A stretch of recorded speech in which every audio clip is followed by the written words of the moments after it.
And the first slide is how are you sleeping? And I think a lot of times we ask people, how are you? And I think we learn a lot more if we asked, how are you sleeping? So we're going to talk about sleep and help you understand more of what you can do to sleep better. So rest. What helps us to truly rest? We must take time to truly rest. If we do not take time to rest during the day, we will not rest well at night either. What we do during the day is repeated at night. And so if you've had a crazy day where you are running all day, you're going to have a hard time really resting at night. So I do want you to think about how can you add rest to your day in order to rest better at night.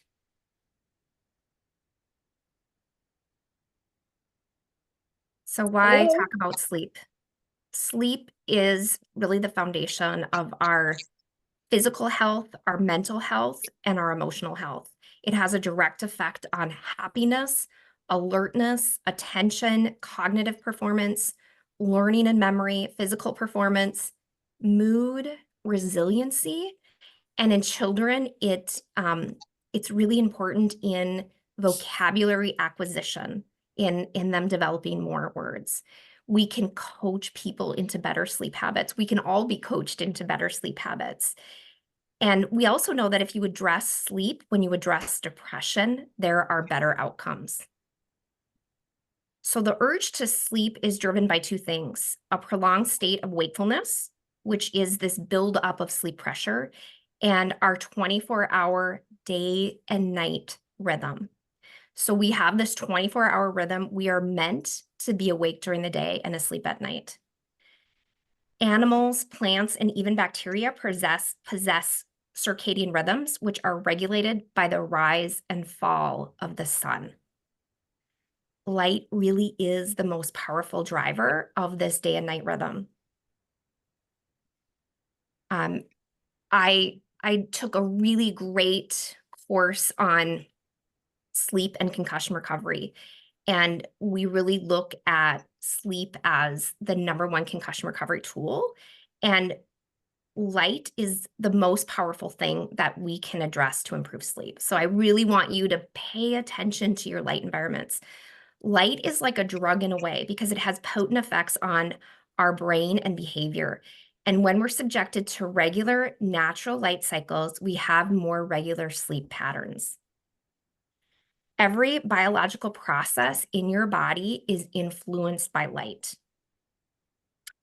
I really love Dr. Samer Hattar. He has fascinating research which helps people to understand the interplay between light and our biological processes so that we can sleep better, we can avoid jet lag, and hopefully prevent and treat conditions like depression, obesity, and chronic illness.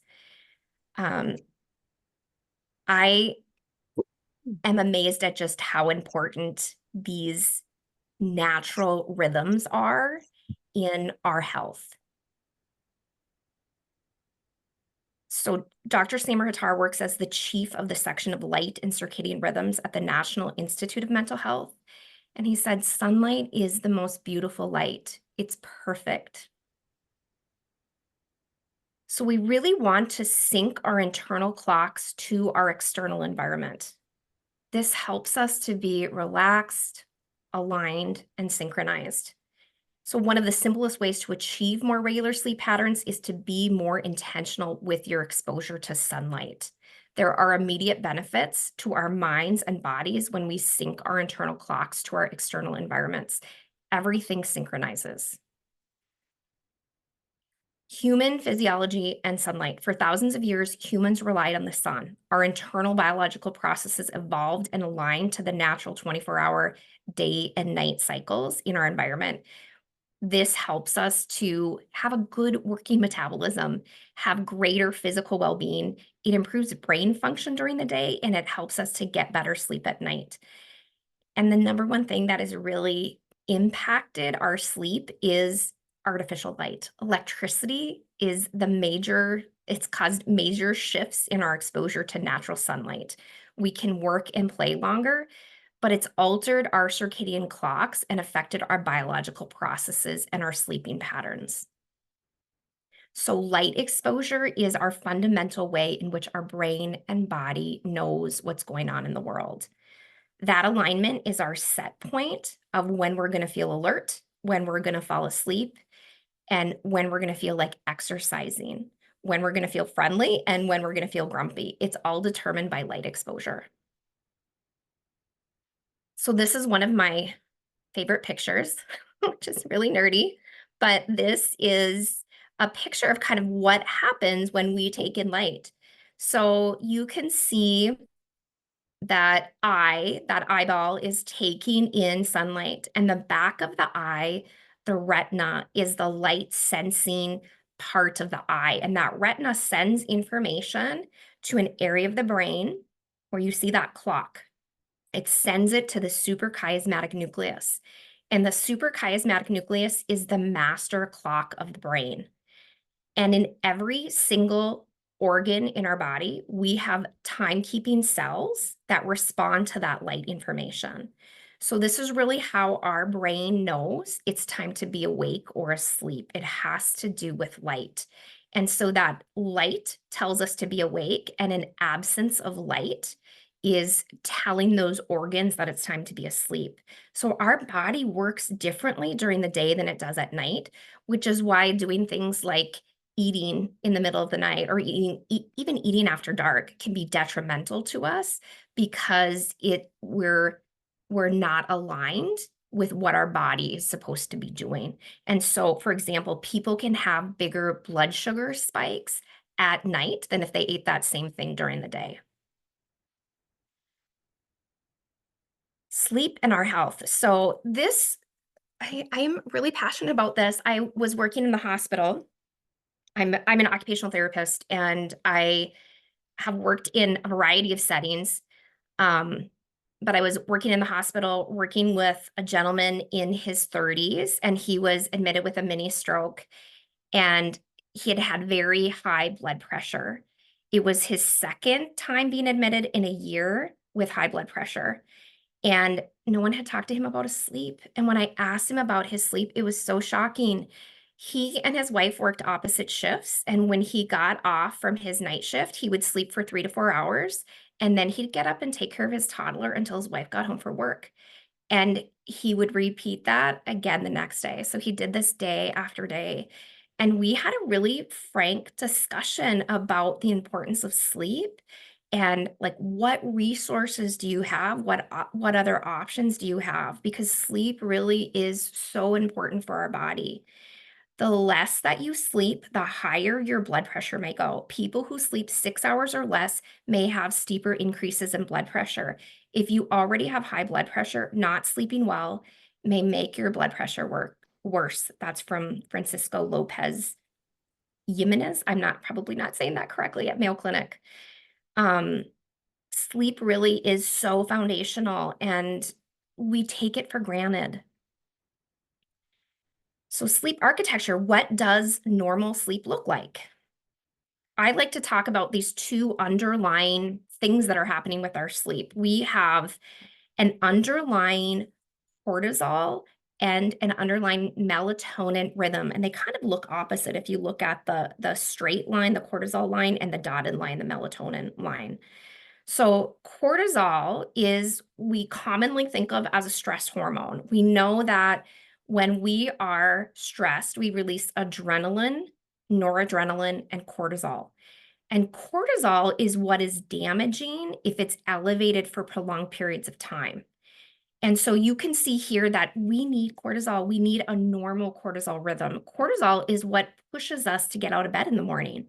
So if I have somebody that's really sluggish in the morning, I am thinking cortisol rhythm. What's happening with their cortisol rhythm? So cortisol should peak in the morning, pushing us to get out of bed. And then it should be at its lowest levels when we first fall asleep and we're first asleep. Really when we're getting a lot of deep sleep. And then opposite of that is melatonin. So as you can see, we've been in the dark at night, right? So light tells the brain not to produce melatonin. And so we need a lot of bright light in the morning to get us going, to get that cortisol rhythm going. And ideally, it's on a rhythm. So if you shift your awakening time a lot, that can impact that cortisol rhythm. So ideally, getting up around the same time every morning really helps us to have a good cortisol rhythm and getting bright light. So we get that bright light in the morning. And then by the evening, our brain is trying to figure out, okay, what time of day is it? It should be time to start winding down. And so it's looking for light cues. So in the morning, we're not very sensitive to light, but in the evening, we become really sensitive to light. So even a little bit of light can inhibit that melatonin production. So you can see that that dotted line wants to go up in the evening and peak in the middle of the night, and then it starts going down again in the morning to help us to get up and get moving. This is a hypnogram. I don't know if any of you have ever had a sleep study, but if you did, they hooked you up to electrodes to look at your sleep.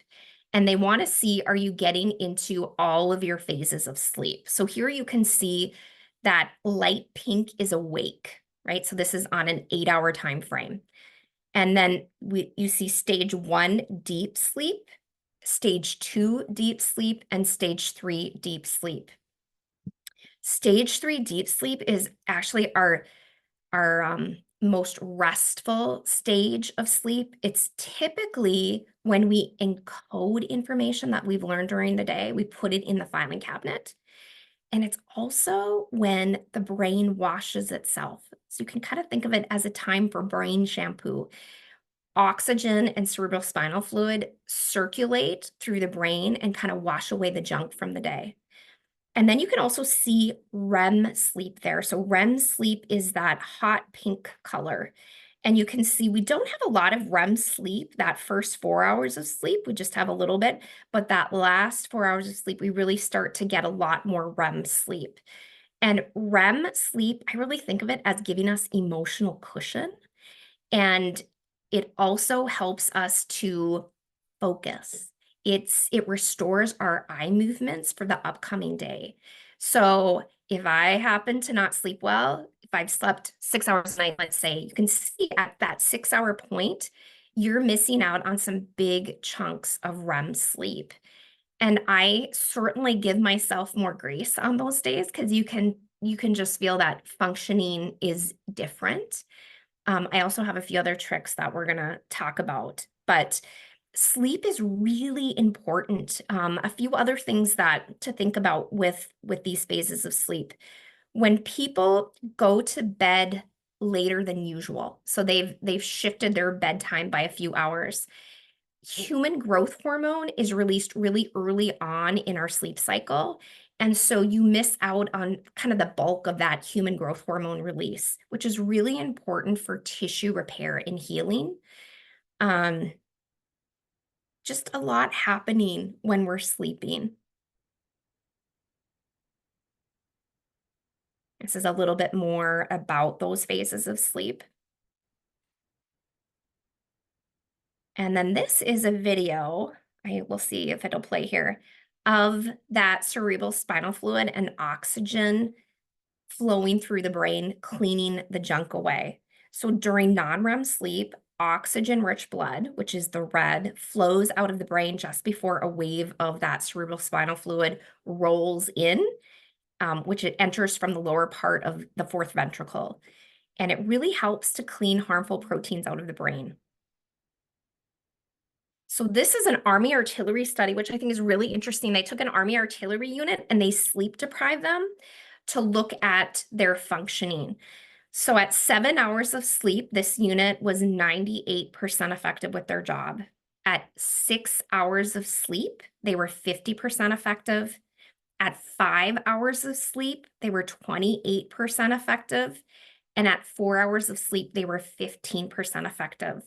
So if you go and look back at those, those cycles of sleep, it's really interesting how you see big changes in the amount of REM sleep that you get from 7 hours to 4 hours.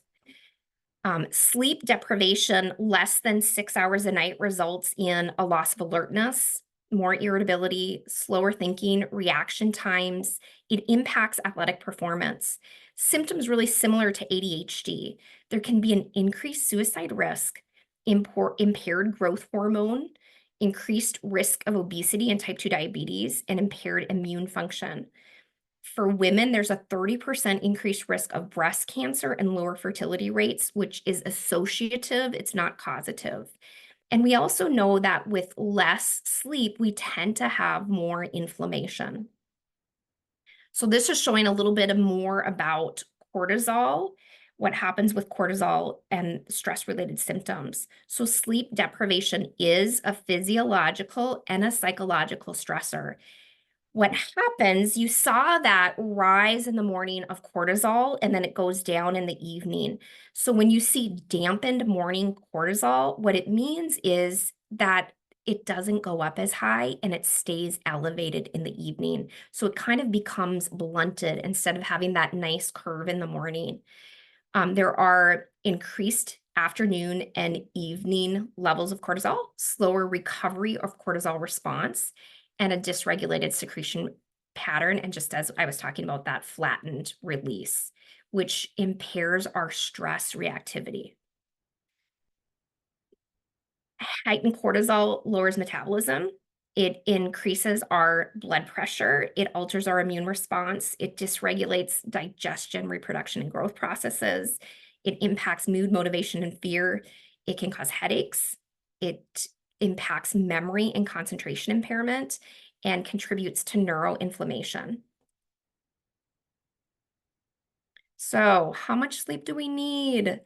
The ideal really for adults is 7 to 9 hours. Sleeping more than 10 hours or less than 6 hours can be damaging. It is one thing when you're healing that can look a little bit different. You'll often see that people need more sleep, but in the long run, sleeping more than 10 hours or less than 6 hours impacts hunger hormones, leptin, ghrelin. Leptin is a long-term regulator of food intake, which helps us to kind of inhibit or to control that food intake while it increases energy expenditure. And ghrelin is an appetite stimulant. I actually think gremlin when I see it. It increases before meals and it drops after meals. Reoccurrent sleep deprivation and chronic short sleep are associated with significant decrease in leptin levels and an increase in ghrelin levels, which means we have a harder time inhibiting our food intake and we want to eat more. This is just a nice little slide showing that we have changing sleep needs throughout our life, that it looks different as we age. So children need a lot more sleep. I'm sorry? As adults. Sure. Going to bed late at night or early in the morning, people who have this late circadian rhythm sleep, it really is associated with poor cognitive performance, fatigue, mood disorders, obesity, and other chronic conditions. I have really found, so I really didn't introduce too much of what I do, but as an occupational therapist, I worked at Mayo for about 11 years, and I worked in a brain clinic there. And I worked with people that had cognitive challenges. And so I found really early on that addressing sleep was critical and made a big difference. And now over all of these years in working with people, I see patterns, right? I saw that people would recover much more quickly when they had good sleep patterns. And my clients that have had ADHD, when they would get their sleep on track, their symptoms were so much better. So this is a little bit of research that I came across, which I thought was interesting, that ADHD and delayed sleep phase syndrome. So these people who have the shifted cycle of sleep, that it may be linked. So their standard pharmacological treatments for ADHD often do not fully control symptoms. Residual symptoms in some people may result from underlying untreated delayed sleep phase syndrome. And there's also concern with long-term use of drugs to treat ADHD. They can have adverse effects like addiction, cardiovascular problems. And delayed sleep phase syndrome often coexists with ADHD and may provide another treatment approach. So something to think about. And so what they're encouraging is bright light therapy. So the use of bright light in the morning, because light is a stimulant and it sets that circadian rhythm. And that, along with standard treatments, could potentially reduce a person's need for stimulant medication and provide more effective relief of symptoms. And I would say, anecdotally, in treating people, I definitely have seen people who get their sleep on track, their symptoms are much better. So, signs of sleep deprivation: excessive daytime sleepiness and significant daytime impairment results in daytime impairment, such as reduced concentration, slower thinking, mood changes, falling asleep within 5 minutes of lying down, experience micro sleep, so very brief periods of sleep, kind of dozing off easily, depending too much on caffeine, which is sometimes something I do, and we might see that an injury isn't healing as expected. That would be a sign, oh, we need to look more at sleep. And there can be an increase in accidents and injuries. Car accidents caused by drowsy driving exceed those caused by alcohol and drugs combined, which I think is just something that is not talked about. So really, sleep is such an important thing for us to look at. Sleep disturbance. So here you can see on this slide testosterone levels. So this is in studies of testosterone in men. Those men that sleep 8 hours versus 6 hours had 30% higher testosterone at 8 hours. And low testosterone looks like low mood, low energy, and low sex drive. So it's something for us to really be thinking about. And again, I talked about earlier about that human growth hormone and shifted bedtime, how you miss out on the bulk. So I'm going to give you a little challenge. This comes from the Made For Method by Pat Dossett. It's a great book that has these monthly challenges to lean into to really give you more cushion and kind of a stronger baseline. And so sleep is one of the challenges. So what would a 9% increase in performance look like in your life? In 2011, Stanford researchers looked at the performance of basketball players before and after adding 1 to 4 hours of extra sleep to their routines. So think these basketball players were trained up, and what they were doing is looking at their sleep. So after just 2 weeks of extended sleep, the players ran faster sprints, 15.5 seconds, versus 16.2 seconds. And their free throw percentages increased by 9%, which is just, it's considerable. They also, I love this one because I think it just shows how getting out into nature can really help to reset us too. So University of Colorado researchers took people camping, and they found that participants who spent 6 days in the Rocky Mountains with no phones, flashlights, or other artificial light sources began to fall asleep 4 hours earlier than before the trip. And I mean, just imagine if you normally go to bed at 11 and you suddenly begin to be sleepy at 7 and then you awake at sunrise. I wonder what that would feel like. We really are designed to align with the 24-hour solar cycle. So how do we lay a great foundation for sleep? The first thing really is to pay attention to your light environment, your body's conversation with light. So 21 mornings of sunlight. This is my encouragements for the next 21 days. Each morning, within a few hours of waking up, spend at least 15 minutes in natural sunlight. Now, we live here north. We're in North Dakota, and it's starting to get dark earlier in the morning. And I would recommend, if you don't have access to getting outside, then turn your lights on. Get as much light on as you can in your environment. If you have a light therapy lamp, this is a great time to start using it. If you are able to go outside, I mean, we have such nice temperatures right now. You can sit outside, take a walk in your neighborhood, go for a run, move your body. Just create an intentional morning practice dedicated to getting light in the morning. 15 minutes is a meaningful dose, which can really help you to get that suprachiasmatic nucleus kicked in. The actual numbers of minutes that you need really depends on the intensity of the light in your environment. You need less minutes on a really bright sunny day than you would need more on an overcast day. If you do this, if you miss your dose, you can definitely go out, try to get out at noon. It's not as effective for your clock as morning light, but the benefits include sharper cognition and alertness. Again, you're getting that sun, which is a stimulant, stronger immune system response, better mood, and easier ability to fall asleep at night because you're aligning yourself to what's happening outside. You could, again, if you don't have access to early morning sunlight, you could consider a light therapy lamp. 10,000 lux is the amount that's recommended. It's the amount of light to stimulate that suprachiasmatic nucleus.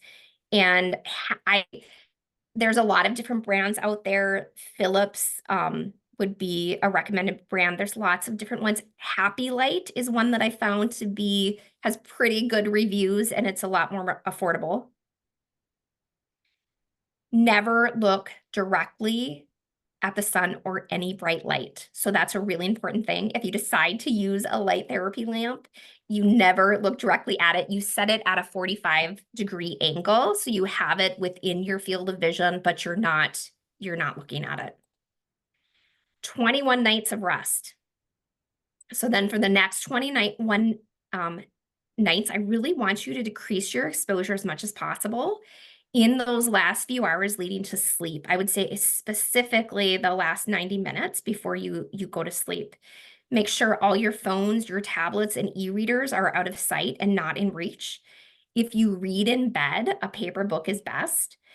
If you, I mean, a sleep mask is a great option because it can really block out ambient light in the environment. There's a really interesting study where they took people and those that had like street lights coming in from outside.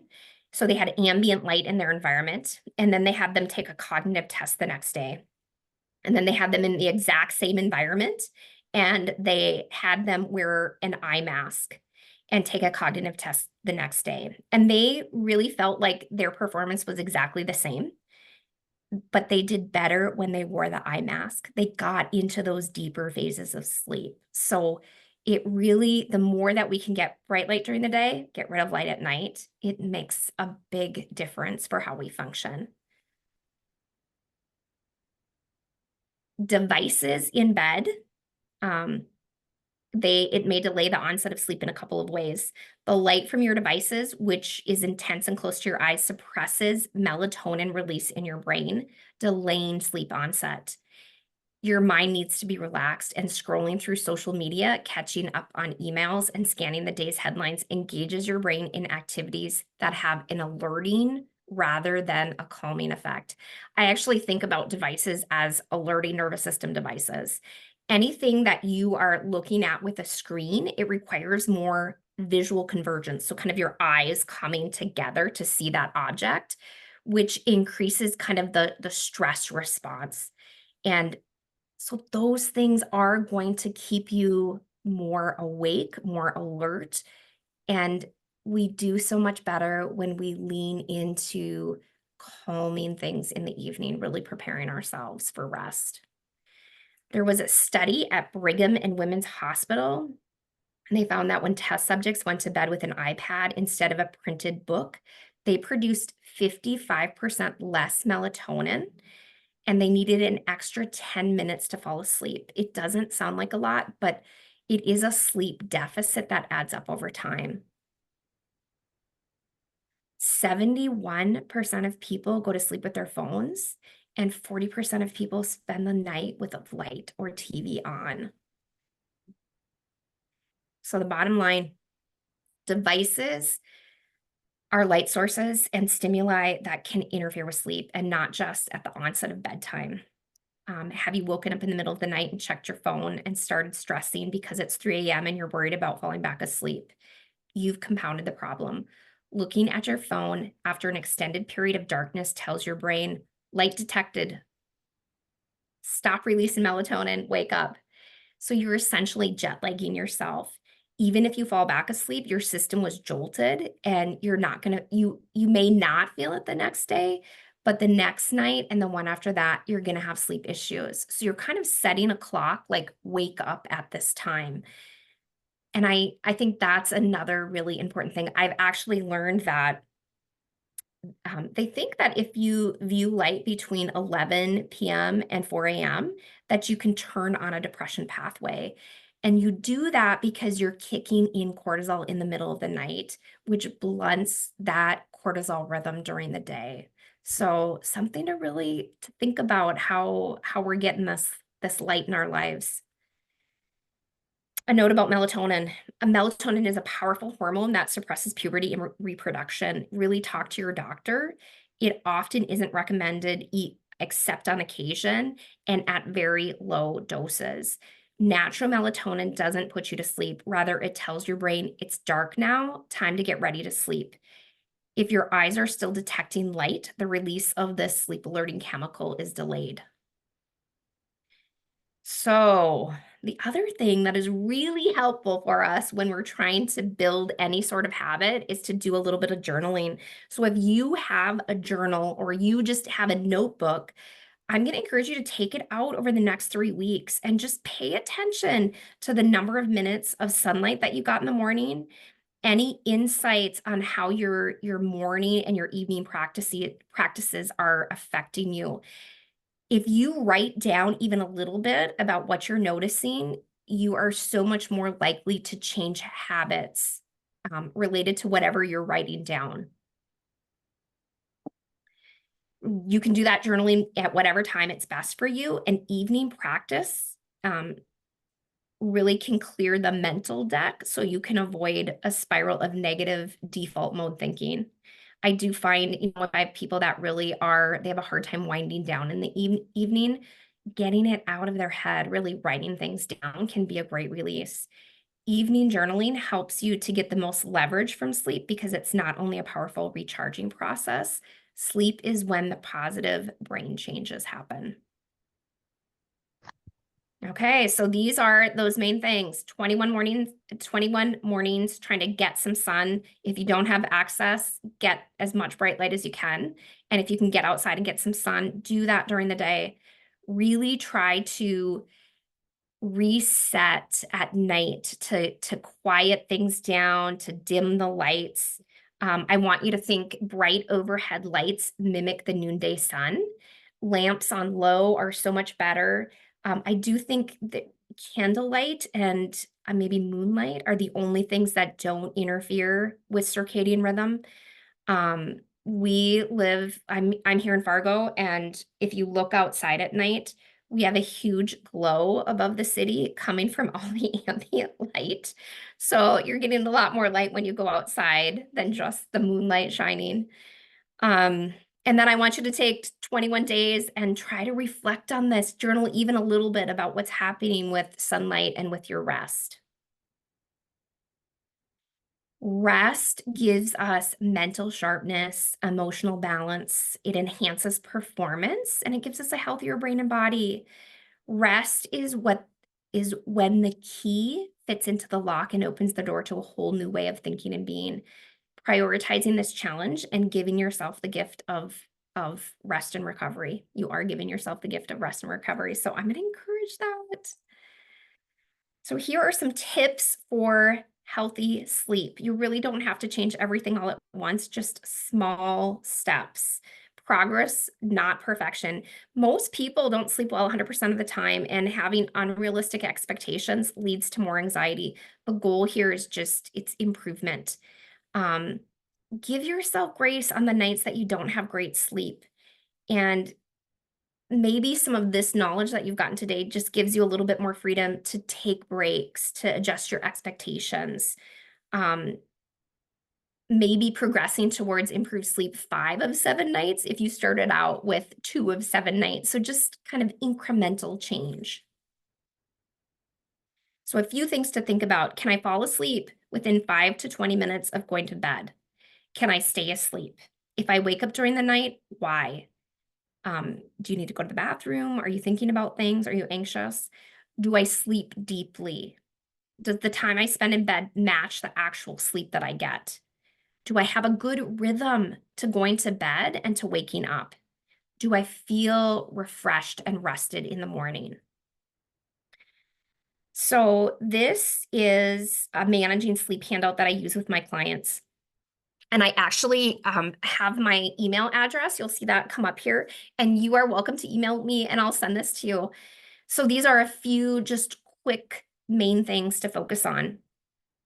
Mindset's really important. Good sleep starts way before you're ready to bed, ready to get to bed. I really, when I have people say I can sleep when I'm dead, I'm always like, no, let's sleep now so that you don't die early. Like, let's get that sleep. Sleep really is a rhythm.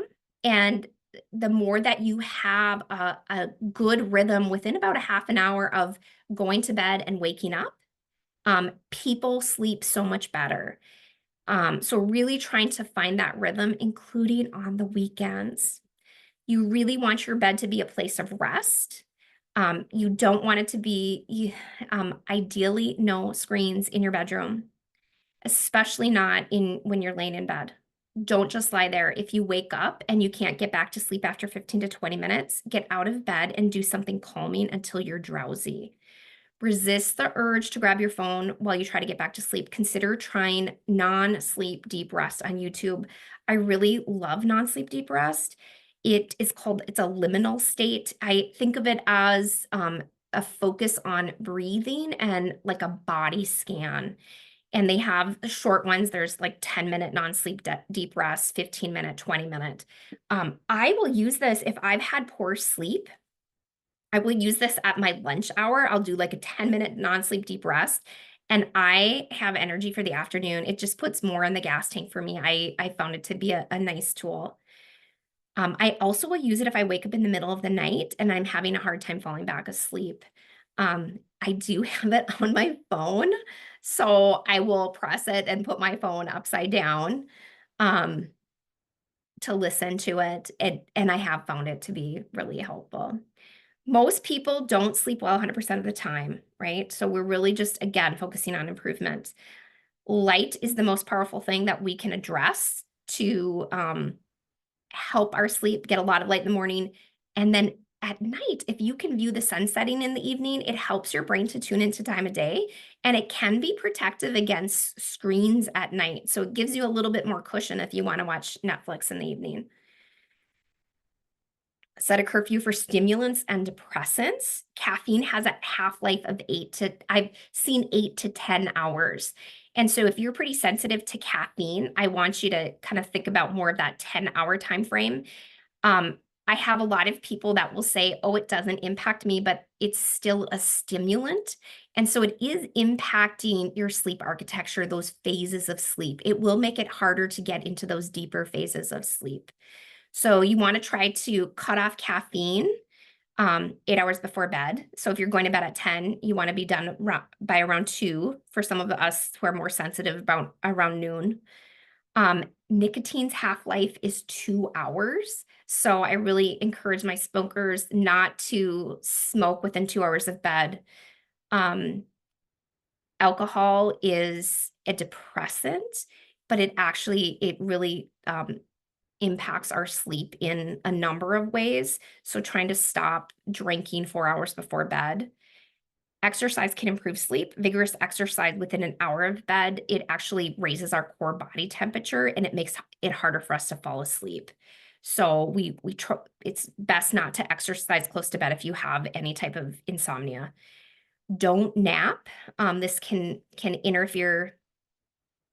Okay, I love a nap. I'm going to say that. So napping is not a bad thing, but if you nap after 3 p.m., it decreases your sleep pressure. So it can impact sleep at night. So I encourage people to nap before 3 p.m. and ideally not longer than 30 minutes. When you saw those phases of sleep, so when I talked about REM sleep, phase 1, 2, and 3, deep sleep, we cycle in 90-minute increments throughout the night through those phases of sleep. And so when you're sleeping for an hour and a half, you are sleeping an entire sleep phase, one of those phases at night. And so, or a sleep cycle. So just kind of think about that can really impact sleep at night. So it's something to think about. Eat an earlier dinner. If we eat close to bedtime, that's another thing that raises our core body temperature because our digestive system it's stingy and it's kind of pulling in that blood flow. So eating earlier often can help our sleep. We really want to avoid junk light. So really minimizing exposure to artificial lights at night, turning off screens, and then having a good wind down ritual. And it can be really simple, like washing your face and brushing your teeth. Warm baths that tends to work well for people, but having some type of routine that's cueing you it's time to start going to bed. So if you would like one of those handouts, you feel free to email me, and my email will come up again at the end, and Holzworth at valleychristian.co. So this is just a little bit more about napping. Is it impacting sleep at night? No, then go ahead and nap. If it does, then don't nap. And a little bit more of what we talked about with how that impacts things. This is from sleepfoundation.org. It's a little bit about alcohol and sleep. It's amazing how much of an impact alcohol has on our sleep cycle. Low amounts of alcohol decrease sleep quality by 9.3%. And for women, that's less than 1 drink. A moderate amount of alcohol decreases sleep quality by 24%, which is 1 drink for women. And high amounts of alcohol decrease sleep quality by 39.2%. So it has a significant impact. And then this is nighttime light exposure. So we talked a little bit about how light in the middle of the night can impact depression, we talked about cognitive performance when I relayed that study that was done with the sleep masks. But know that when we view light in the middle of the night, it activates that sympathetic or that fight or flight response so that the brain and the body can't rest. It increases our heart rate. It causes insulin resistance the next day in young people, so their blood sugars are less controlled. It decreases time in slow wave deep sleep and REM sleep, and it's really common. 40% of people spend the night with a light or TV on. Do not turn bedroom lights on at night. You use red or orange lights to read at night. If you have a child who really needs, or an older adult that really needs some type of night light in order to go to the bathroom, or you have a child that's afraid, I want you to think really dim red or orange lights are better than brighter lights. No TV or electronics in bed, and use a blackout shade or eye mask. And really any light that's too bright, even red or orange, will inhibit melatonin. So that dimness does matter. I love cognitive behavioral therapy for insomnia. This is a little bit about that. I'm not going to spend too much time on this today, but it can be a really effective strategy for people who are struggling. And there's even apps out there that help with this. So I actually have someone that I know that did this CBT eye coach and found that to be really helpful. This is a little bit more on non-sleep deep rest. This is one of the protocols that I use. It's 20 minutes long. And this one is by Made For, which is a great, simple, that just walks you through breathing and kind of body scan. I really like to help people to kind of break down things that help help me to sleep and things that interfere with my sleep. And I think the more we understand what are those things that I'm doing that really do help me to get better sleep and what is interfering, it can make things much more clear on what we need to do. And then just start working on those simple things. Small steps make a can make big changes towards better sleep, and really kind of figuring out what are those obstacles, what is getting in the way of me getting better sleep. And you want to try to identify them and work through them. Are you a night owl who wants to improve your mood, strengthen your strength and your cognition? This is a research supported steps for being an early riser. Maximize early day sunlight. No caffeine or naps after 3 p.m. Minimize your exposure to light after 8 p.m. Try to exercise within 2 hours of waking up. Try to then go to bed 2 to 3 hours earlier and wake up 2 to 3 hours earlier. So you can find that reference. And a few other things that I love to talk about with sleep. So I have a passion for concussion in this work that I've done over the years. And so there is a really neat study out of the University of Arizona where they looked at people with mild traumatic brain injury, and they had a group that they used blue light with and a group that they used amber light with. And the blue light group recovered more quickly. It got that circadian rhythm on track more quickly and made a difference in their recovery. I think vitamin D is kind of an amazing thing with health, with everything. It's recently been hypothesized that vitamin D may play a role in maintaining good sleep, and that chronically low levels of vitamin D could result in impaired sleep. What's interesting about living in North Dakota is that in the winter, I think the stats are something like 3/4 of the population are vitamin D deficient. And so it's something to think about. Low levels of vitamin D have been associated with decreased in total sleep time, a decrease in sleep efficiency, and increased daytime sleepiness. Oh, there's interesting research on omega-3 fatty acids that they protect against chronic sleep deprivation, induced memory impairment. So it's protective for our memory. That in bipolar, sleep deprivation and using omega-3 supplementation helps with mood stabilization. And higher levels of omega-3s are associated with better sleep. Lower ratios of DHA have been linked with lower levels of melatonin, and sleep problems are greater in children with lower levels of DHEA in their blood. So lots of fascinating stuff about what we're putting into our bodies, or like with vitamin D, how we're taking that in with our skin. Sleep and immunity. Consistent sleep strengthens the immune system, which allows for balanced and effective immune function.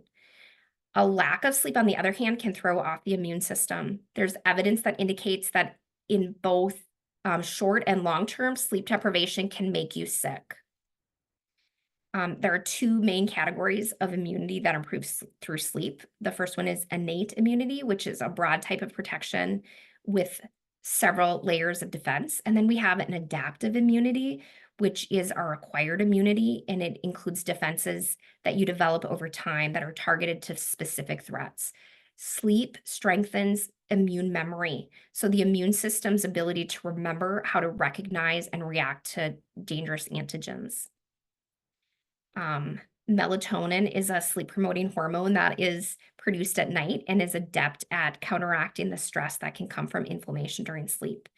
And lack of sleep has been tied to allergies as well. One study found that sleep deprivation made people with peanut allergies more susceptible to having an allergy attack, lowering the threshold of peanut exposure required to trigger an allergy attack by 45%, which is incredible. We see a lot more peanut allergies than I ever heard of growing up. Sleep and type 2 diabetes. There are early warning signs of a link between sleep loss and abnormal blood sugars emerging in a series of large epidemiological studies spanning several continents. Independent of one another, the research groups found that far higher rates of type 2 diabetes among individuals that reported sleeping less than 6 hours a night routinely. And scientists looked at healthy adults with no existing signs of diabetes, and they limited their sleep to 4 hours a night for just 6 nights.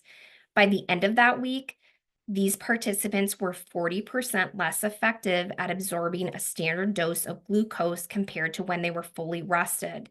If you were to show those blood sugar readings to a doctor, the physician would immediately classify that individual as being pre-diabetic. So sleep and blood sugar control, just so interesting. A lack of sleep impacts the body's control of blood sugar by blocking insulin release. It removes the essential instructions and messages from the cell to absorb glucose, and it causes the cells to become unresponsive to otherwise normal messages of insulin, so they become insulin resistant. A lack of sleep, we already talked about how it impacts leptin and ghrelin. And over time, when we have a harder time inhibiting food and we feel more hungry, that can impact insulin, blood sugar levels, and body weight. Sleep and dementia. What's interesting about dementia, that we're starting to look at Alzheimer's disease as a type 3 diabetes. So there's impaired glucose metabolism in the brain.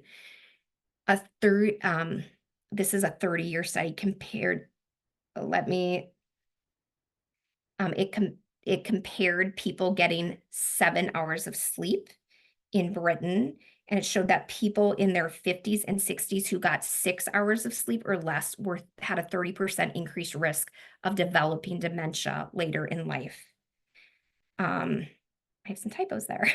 Anyways, so I think what's important about this is if you're sleeping 6 hours or less, that can increase your risk.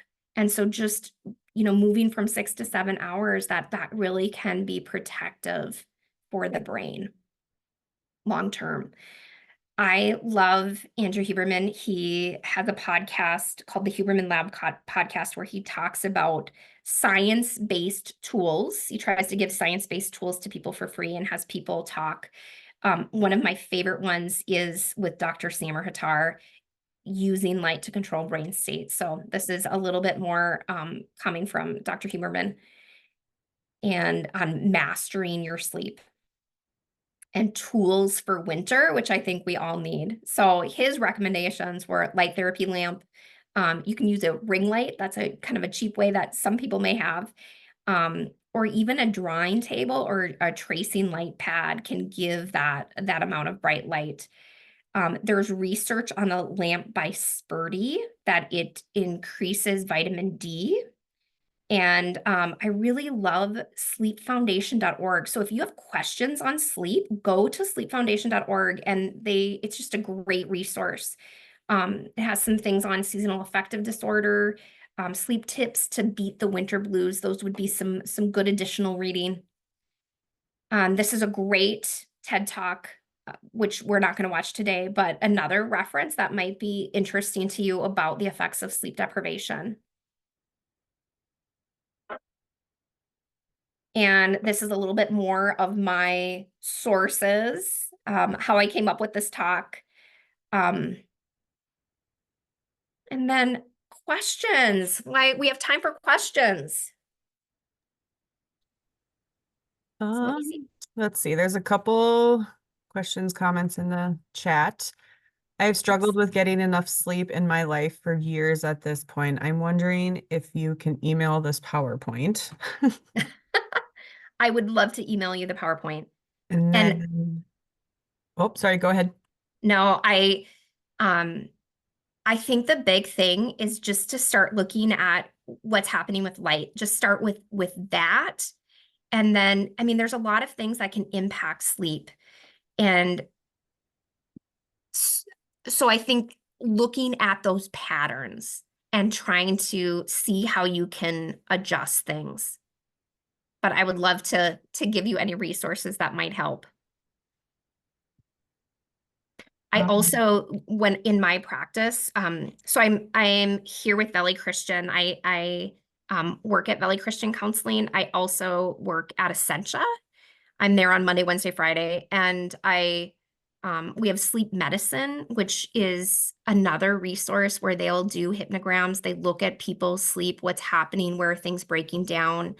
They have practitioners who'll work through sleep. I do this with the clients that I see because I see such a difference in their recovery and healing by addressing sleep. So it's worth leaning into. I am lucky if I get 4 hours throughout the night of sleep. It comes in shifts. How long should the TV be off before going to bed? Any suggestions getting more sleep? Okay. Well, since I was a new therapist, one of the things, like it's been a long time. One of the first things that was recommended related to sleep was getting the TV out of your bedroom. And I think what's interesting is now we all have little TVs that we can walk around with in our hands, and they are just as detrimental to our sleep. So I think the more that you can get electronics out of your bedroom, that's a huge place to start. And I'm going to encourage that. If you can't, then I think the more that you can, don't lay in bed and watch screens. So really have your bed associated with, here's this place that I sleep, and start there. Ideally, the ideal is 90 minutes before bed.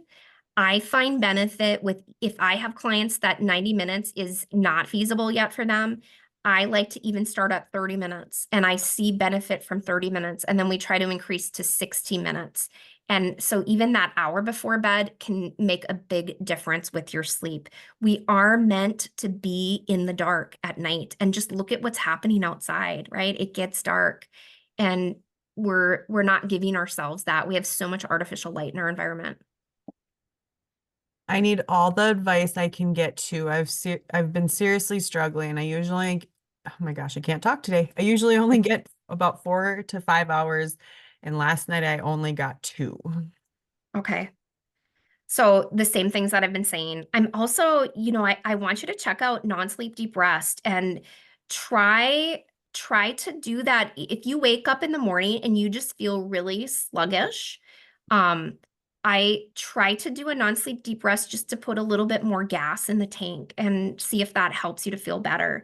For those of you who get up to go to the bathroom in the middle of the night, you want to stop drinking a couple of hours before bed. If you do need to drink, I would say sip versus gulp.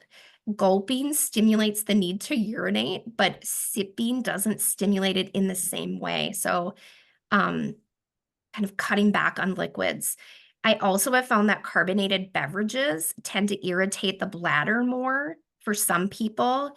And so really cutting back on that in the evening can help at night as well.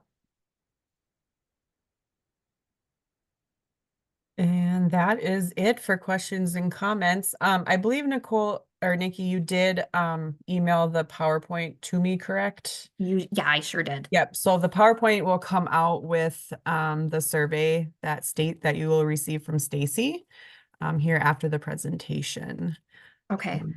And I have my own presentation from Valley Christian. So if you guys would like to scan this QR code, it's just a quick evaluation. That would be fantastic. That would be really helpful. My email address is in this presentation, so you guys just feel free to email me. See if we can sleep better.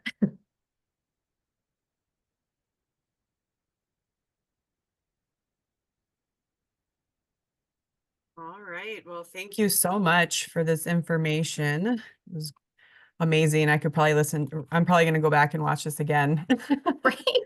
Thanks, Kylie. I so appreciate being invited. Yes, so it was recorded. So if anybody knows of someone that wasn't able to make it, it is recorded, and we will send that out as well. But be on the lookout for Stacy's email with our survey and the PowerPoint. So with that, I will just mention that on October 8th, we have Scott Burlingame with Working with Disabilities for our presentation. So hope everybody can make it and have a great rest of the week.